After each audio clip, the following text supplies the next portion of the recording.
যাচ্ছে, এটা কি করে ঠিক করবো? এই টেনশন সে কখন দিয়ে আমি টাইট দিয়ে যাচ্ছি, হয়েছেই না। কেরাম সেলাই হয়েছে? দেখেন দড়ি পাকি যাইছে। ও, এই আরাম সুতা সব দলা পাকি যাইছে। হ্যাঁ তো টেনশন টাইট দিয়েছো? হ্যাঁ। ও, টেনশন টাইট দেওয়ার পরও হয়েছে না?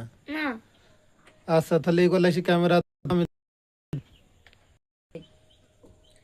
তো দেখুন, এই সমস্যা যখন হয়, সুতা এভাবে দলা পাকিয়ে যায়, তো এটা টাইট দিলে ঠিক হয়। কিন্তু এই টেনশনটা যখন টাইট দেওয়ার পরও, এভাবে মেলা টাইট দেওয়ার পরও যদি এই সমস্যাটা থাকে, তাহলে আপনাকে এই নাটটা এভাবে খুলে নিতে হবে।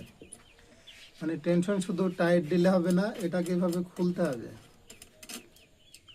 তো এভাবে খোলার পর এটাকে খুলে ফেলবেন। তো এইখানে এখন দেখতে হবে এটা খোলার আগে, তো আমি এটা খুলে নিলাম।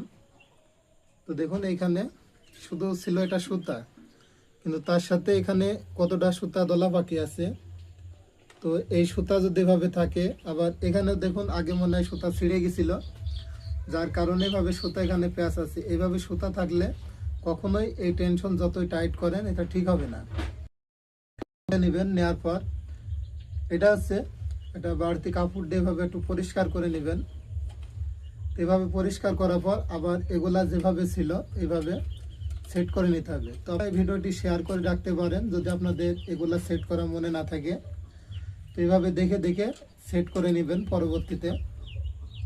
এরপর এই স্প্রিংটা এখানে দিতে হবে, দেওয়ার পর এটা এইবার টাইট করতে হবে। তো যেহেতু এখানে যে সুতাগুলা ছিল এই সুতাগুলো আমি বার করে ফেলেছি, এখন টাইট দিলে এটা টাইট নেবে। আর সুতাগুলা যখন ছিল তখন কিন্তু টাইট নেই নাই। তো দেখুন, এখানে আমি এটাকে একটু টাইট করে এখানে আমি সুতাটা টান দেখে নেব। তো ঠিক আছে আমার, দেখুন এখন আর বেশি টাইট দেওয়া লাগলো না। আর যখন সুতা ছিল যতই টাইট করেন শুধু স্প্রিংটাই ভাবে চাপ ছিল। তো আমি এখন একটা সেলাই করে দেখাই। তো আমি এই সাইডটা সেলাই করি, যেহেতু এই সাইডে খারাপ আছে।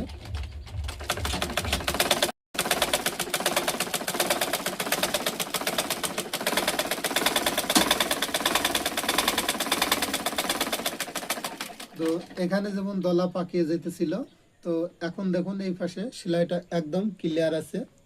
তো এইভাবে হচ্ছে আপনারা এই সমস্যাটা সমাধান করবেন। যারা আমাকে কমেন্ট করেন যে টেনশন টাইট দেওয়ার পরে এটা ঠিক হয় না, তারা হচ্ছে এইটা খুলে নেবেন। নেওয়ার পর দেখবেন ওখানে সুতা, বা এখানে সুতা না, শুধু এখানে ময়লাও থাকতে পারে, ধুলাও থাকতে পারে, এগুলা পরিষ্কার করে আবার সেট করে নেবেন, ইনশাল্লাহ ঠিক হয়ে যাবে। তো ভিডিওটি ভালো লাগলে অবশ্যই আপনার ফেসবুকে শেয়ার করে রাখুন। যখন এই সমস্যায় পড়বেন ভিডিওটি দেখে দেখে ঠিক করে নেবেন।